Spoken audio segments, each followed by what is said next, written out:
Mr. Speaker, I thank you for that wonderful guidance. Honorable ministers in the sitting government, honorable ministers in the alternative government, members of parliament, I thank you.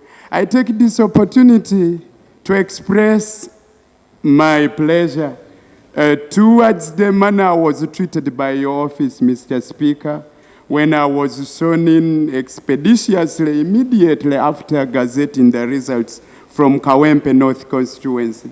Mr. Speaker, my name is Nalukoola, who was voted after great violence, Mr. Speaker. My election, Mr. Speaker, was decorated by brutality from the members of armed forces. And indeed, the Electoral Commission, every time we are used to approach it, it could lament helplessly. And the chairman of the Electoral Commission, Mr. Speaker, made a request to me that when opportunity appears, we should make an amendment in the Electoral Commission Act to ensure that the Electoral Commission is in command of all constables, to avoid allowing UPDF to interfere in the elections, Mr. Speaker. Under Article 212 of the Constitution of the Republic of Uganda, it is the police to take primary duty of protecting us and our properties.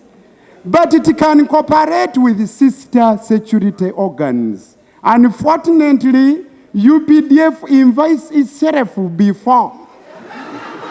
It is a challenge, Mr. Speaker.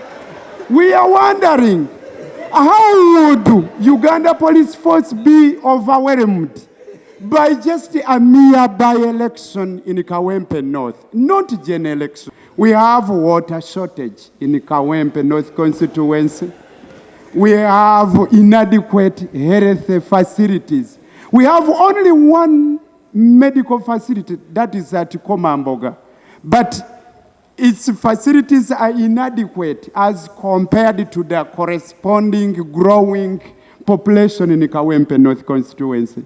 Mr. Speaker, we need intervention of the Ministry of Health. We need intervention of the minister in charge of water.